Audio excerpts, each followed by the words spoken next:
Bonjour. Aujourd'hui, nous sommes dans l'Évangile de Luc, chapitre 18, et comment Dieu choisit qui sera élevé.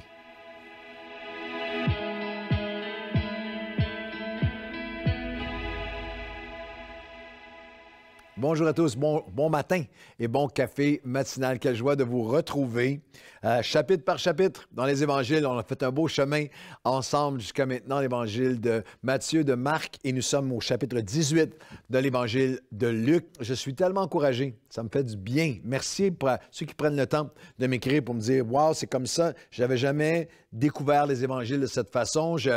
À chaque chapitre, je trouve une perle, je trouve un trésor. J'étais touché par ceux qui ont l'humilité, juste la transparence de dire, j'ai reçu plusieurs courriels de personnes qui disent, moi je suis chrétien depuis longtemps et beaucoup de difficultés à avoir une vie dévotionnelle, prier, savoir comment régulièrement avoir des moments avec Dieu. Et ces cafés matinaux deviennent un outil extraordinaire. Je regarde le café matinal, avec ma parole ouverte, je traverse le passage en même temps et après, je lis les évangiles d'une manière différente, je peux les prier. Alors, ça, c'est ma récompense, ça, c'est mon salaire, ça, c'est ma joie. Alors, aujourd'hui, on a un chapitre extraordinaire dans Luc, chapitre 18. Et nous allons, le thème, c'est comment Dieu choisit. Comment Dieu choisit qui il va bénir, qui va être justifié, qui va être favorisé dans le sens de répandre sa faveur, de bénir, qui va être élevé par Dieu. Et Jésus enseigne sur la prière à travers une parabole où il la présente comme s'il voulait que nous choisissions, parce que choisissez qui vous pensez que Dieu va choisir, que Dieu va honorer, que Dieu va élever, afin aussi de nous rappeler une vérité fondamentale, un principe de la parole de Dieu qui est immuable, qui ne change pas, qui est incontournable, qui est là, qu'on ne peut pas, qui est inchangeable, mais qui est facilement oubliable, qu'on peut facilement ignorer.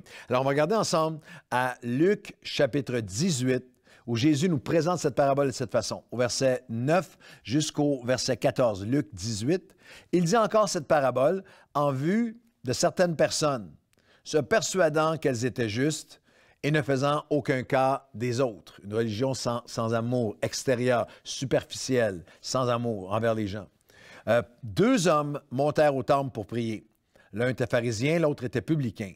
Le pharisien debout priait ainsi en lui-même ou à lui-même. « Ô Dieu, je te rends grâce. » Et ça, ce n'est pas la bonne action de grâce. « Je te rends grâce de ce que je ne suis pas comme le reste des hommes.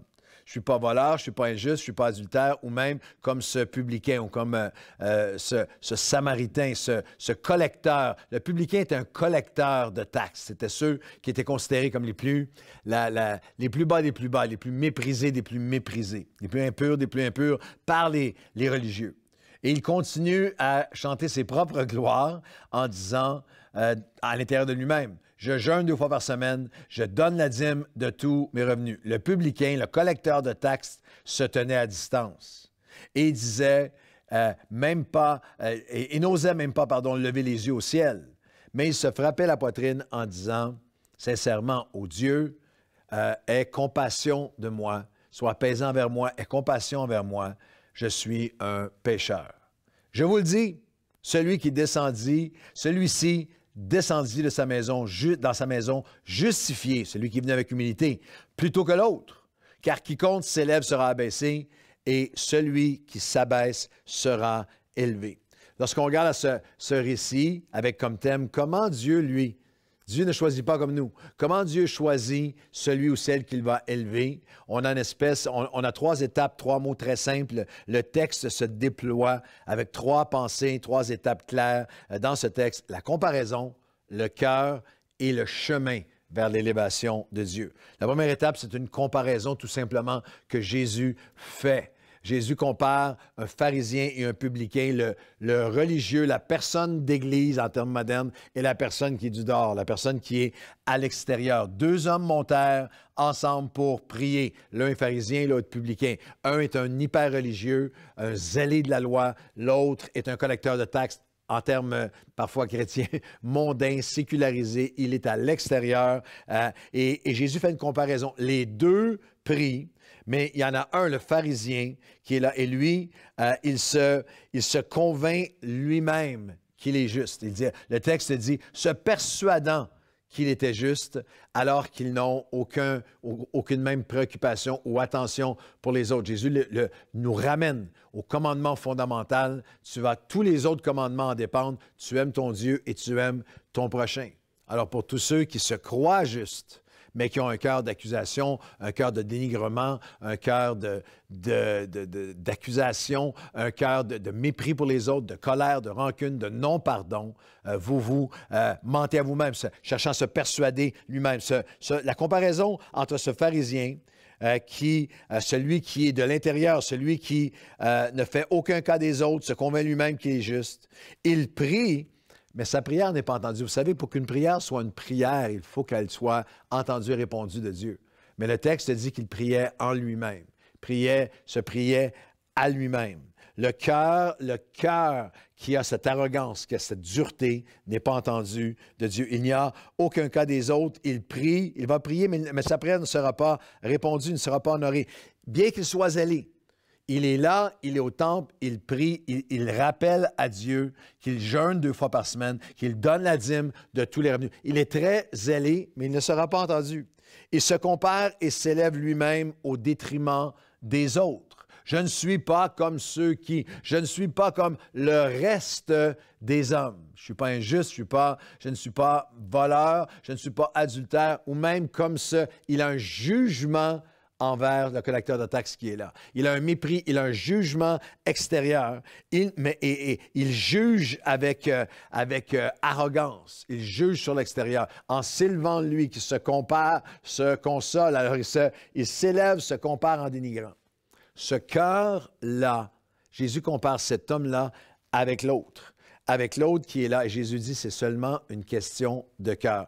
L'autre n'a rien à apporter. Il y a le gars d'église ou la femme d'église ou celui de l'intérieur, le religieux, a une approche. J'ai fait beaucoup de choses, beaucoup de belles choses, mieux que les autres.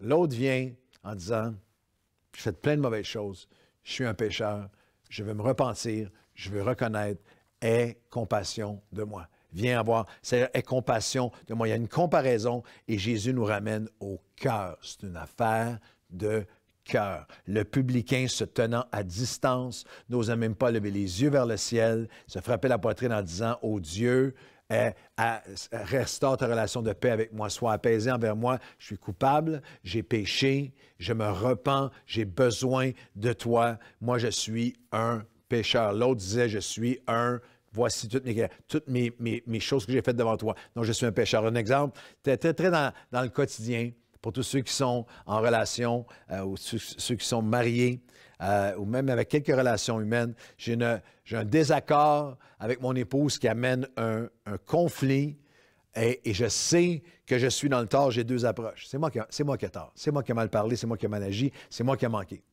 J'ai 2 approches possibles, j'ai 2 façons possibles d'essayer d'arranger les choses. Essayer de faire des trucs pour me faire pardonner ou rappeler les bonnes choses que j'ai faites et tout ça. Et ça, c'est superficiel, mais ça ne fait jamais face, ça ne fait jamais face à l'enjeu de la faute, à l'enjeu de fond n'est jamais adressé. La dette reste toujours au compte. Où je peux prendre un grand respire, une grande respiration et dire, j'ai eu tort.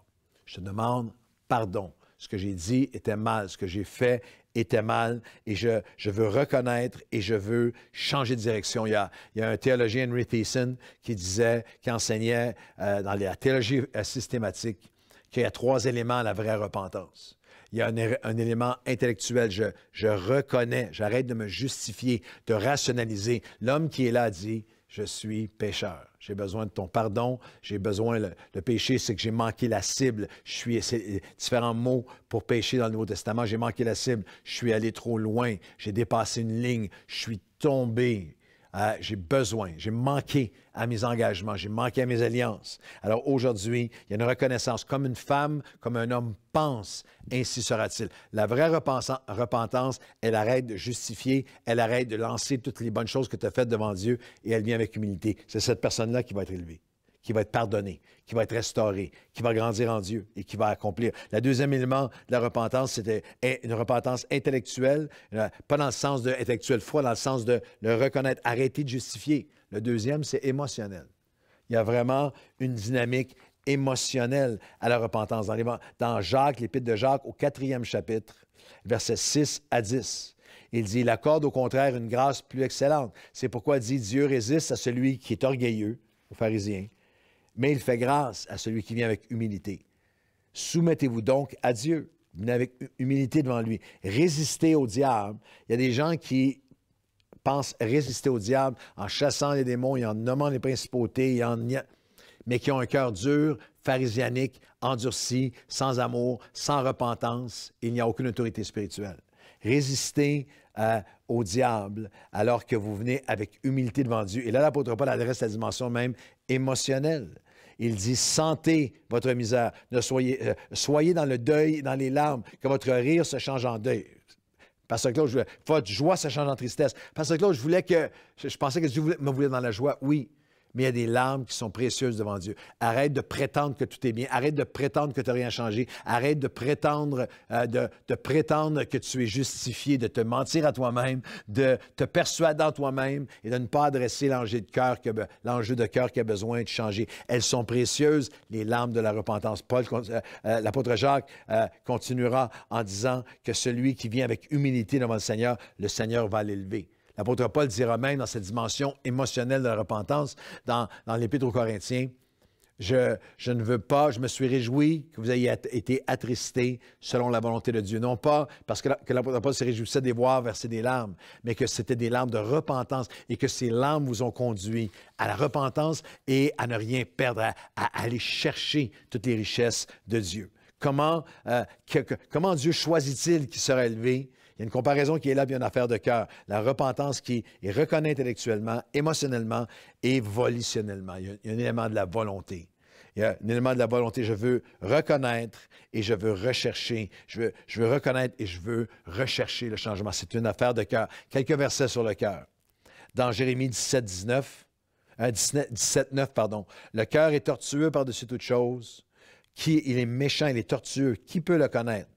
Mais moi, l'Éternel, j'éprouve les cœurs pour rendre à chacun selon ses voies et le fruit de leurs œuvres. Alors, il dit, Seigneur, toi qui connais mon cœur, je m'en viens de présenter mon cœur aujourd'hui. Psaume 133, 23, sonde-moi, ô Dieu, et connais mon cœur. Éprouve-moi, connais mes pensées. Regarde si je suis sur une mauvaise voie et ramène-moi, conduis-moi sur le chemin de l'éternité, la voie de l'éternité. Le Proverbe 4, 23, garde ton cœur plus que toute autre chose. De lui découlent tous les enjeux de la vie, les sources de la vie. Sois attentif à ma parole. Garde-la au fond de ton cœur. 1 Samuel 16, 7, car l'Éternel ne considère pas comme l'homme considère. Il ne juge pas comme l'homme juge, car l'homme regarde aux choses extérieures, à ce qui frappe les yeux, mais Dieu regarde au cœur. Dans notre texte, il y a une comparaison et Dieu nous ramène au cœur. C'est une affaire de cœur. Ne sois pas là à plaider ta cause. Reconnais ton besoin de Dieu et c'est là que tu seras. Il y a la comparaison, il y a le cœur où Dieu dit, c'est lui que je choisis, c'est le cœur qui est devant moi et le chemin pour être élevé. Au verset 13, le publicain se tenait à distance et alors qu'il vient avec repentance, au verset 14, je vous le dis, c'est lui qui est descendu à sa maison justifié, verset 15, et non l'autre. Pourquoi? Parce que verset 15, quiconque s'élève, celui qui s'élève va être abaissé, et celui qui vient avec humilité, ce n'est pas une question de s'abaisser, mais de venir avec humilité, c'est lui qui sera élevé. Dernier passage, 1 Pierre, chapitre 5, versets 5 à 8.